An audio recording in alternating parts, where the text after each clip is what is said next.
नमस्कार, नयन मराठी रेसिपीमध्ये तुम्हा सर्वांचं खूप खूप खूप मनापासून स्वागत. बऱ्याचदा भाजीपोळी खाऊन कंटाळा येतो आणि बनवायचाही कंटाळा येतो.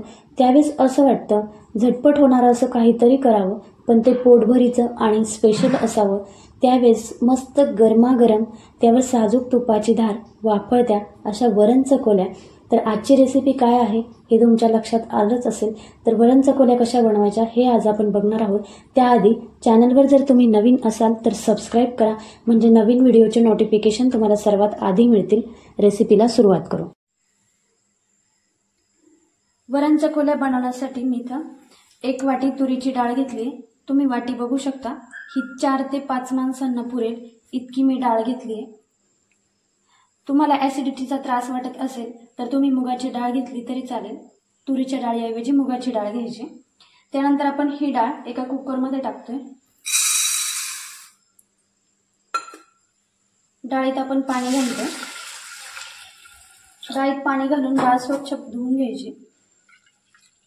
डाळ स्वच्छ धुवून झाली त्यानंतर आपण डाळ शिजण्यासाठी 1 ग्लास पाणी घातलंय आणि त्यात आपण तेल घालतोय. तेल घातलं की आपली डाळ मऊसूत शिजते. त्यानंतर आपण हळद घालतोय चिमूटभर आणि तेल आणि हळद व्यवस्थित मिक्स करून घ्यायचं. त्यानंतर कुकरला झाकण लावून घेऊ आणि याच्या आपण 4 ते 5 शिट्ट्या काढून घेतोय. तर चकोल्या बनवण्यासाठी आपण थोडंसं वाटण करून घेतोय. तर त्यासाठी मी थोडं खोबरं कापून घेतलंय, लसणाच्या पाकळ्या घेतल्या 10 ते 12, अर्ध्या इंचाचा आल्याचा तुकडा घेतलाय. मिरच्यांचं प्रमाण तुमच्या आवडीनुसार कमी जास्त करू शकता.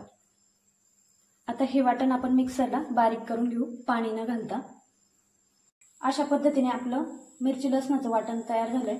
यानंतर आपण चकोल्या बनवण्यासाठी कणिक घेऊ.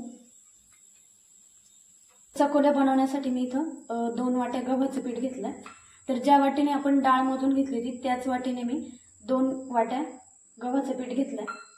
एवढं पीठ सफिशियंट होतं. त्यानंतर आपण यात मीठ घालतोय आणि थोडं थोडं पाणी घालून आपण हे कणिक मळून घेणार आहे. आपण अगदी चपातीला पीठ मळतो असंच हे पीठ मळायचं आहे, पण चपातीपेक्षा थोडंसं घट्टसर मळायचं.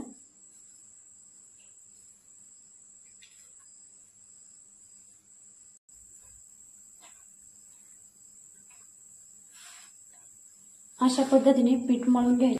छान गोळा बनवून झालाय. त्यानंतर आपण यात थोडंसं तेल घालून अजून मळून घेणार आहे.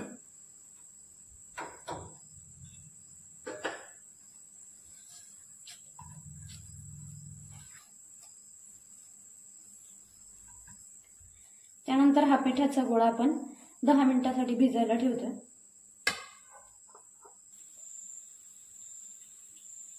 त्यानंतर 10 मिनिट कणिक छान भिजली.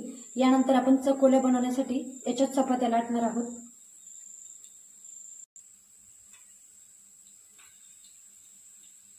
आपली कणिक परत एकदा छान मळून घ्यायची.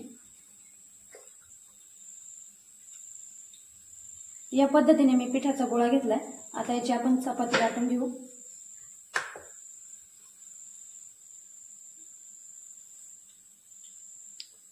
अशा पद्धतीने मी चपाती लाटून घेतली. जेवढी शक्य असेल तितकी पातळ लाटून घ्यायची. तुम्ही पिठाचा उंडा बघितला होता त्याची मी एवढी. नंतर आपण ही कट करतोय.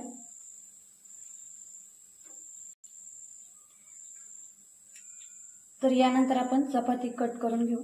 त्यासाठी मी सँडविच कटर घेतलंय.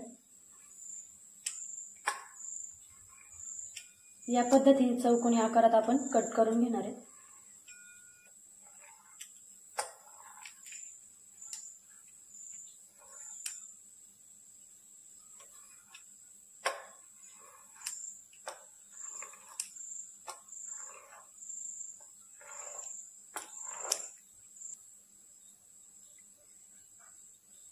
तर ह्या चकोल्या आपण ताटात काढून घेणार आहे. तर त्यासाठी मी ताटात थोडंसं कोरडं पीठ टाकतेय, म्हणजे आपल्या चकोल्या ताटाला चिकटत नाही.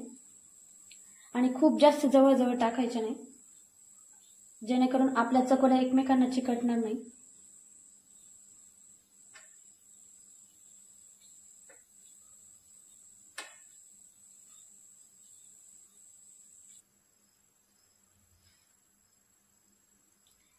या पद्धतीने आपल्या सगळ्या चकोल्या तयार करून घेऊ। तुम्ही बघू शकता आपल्या चकोल्या सगळ्या सुटसुटीत टाकल्यात। याच पद्धतीने तुम्ही टाकून घ्यायच्या। यानंतर आपण जे राहिलेले पीठ आहे त्याच्या अशाच चकोल्या करून घेणार आहे। कुकरला आपल्या 4 शिट्ट्या घेऊन झाल्या। तुम्ही आपली डाळ बघू शकता अगदी मऊसूत अशी शिजली। याच पद्धतीने आपली डाळ शिजून घ्यायची। त्यानंतर आपण वरणाला फोडणी देऊन घेऊ। तर त्यासाठी मी इथे मोठा कुकर घेतलाय। तुमच्याकडे जर मोठी कढई असेल तर ती तुम्ही घेऊ शकता। त्यात आपण 4 चमचे साधारण तेल घालतोय। आपलं तेल छान गरम झालंय। त्यानंतर आपण त्यात मोहरी घालून घेऊ। त्यानंतर आपण यात घालतोय जिरे,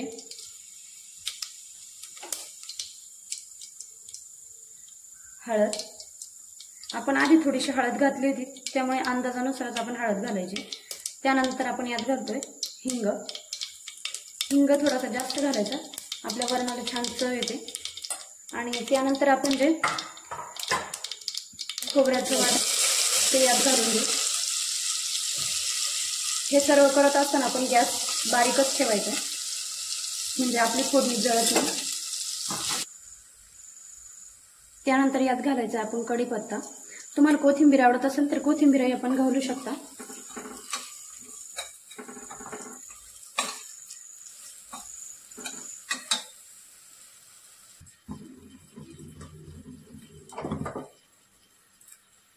मी थोडीशी कोथिंबीर यात घालून घेते।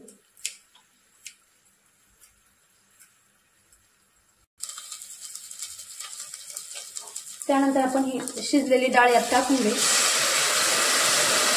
डाळीत मी थोडंसं पाणी घालून मग यात टाकून घेतली म्हणजे मग टाकायला सोपं जातं। तर ह्या वरणामध्ये मी साधारण 4 ग्लास पाणी टाकून घेतलं। तुम्ही तुमची क्वांटिटी केवढी आहे त्यानुसार पाणी घालून घ्यायचं। त्यानंतर मी यात चवीनुसार मीठ घालून घेते। आपल्या वरणाला छान उकळी आली। त्यानंतर आपण यात चकोल्या टाकून घेऊ। एक एक करून सोडायचे म्हणजे आपल्या पिठाचा लगदा होत नाही।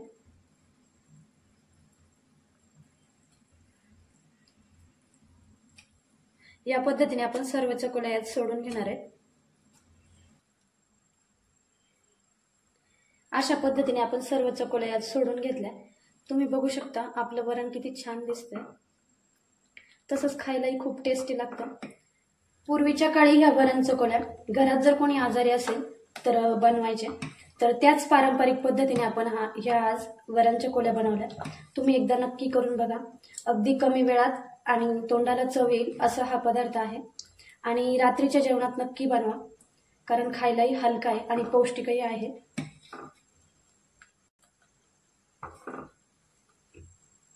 तर आपण ह्या वरण चकोल्या बनवताना तेलाची फोडणी दिली तर तुम्ही साजूक तूपही वापरू शकता। त्याने आपल्या चकोल्या अजूनच टेस्टी होतात। तर आता आपण चकोल्या 10 ते 12 मिनिटांसाठी शिजायला ठेवतोय। त्यावर झाकण घालणार आहे आणि हे शिजत असताना आपली गॅसची फ्लेम लो टू मीडियम वर ठेवायची म्हणजे आपल्या चकोल्या मऊसूत शिजतात।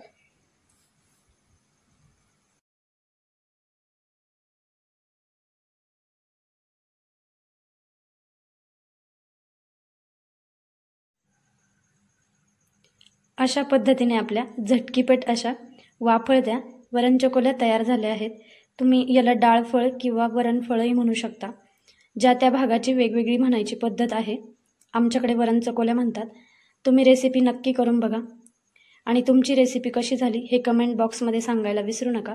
पुन्हा भेटूया अशाच एका नवीन रेसिपीमध्ये। तोपर्यंत धन्यवाद।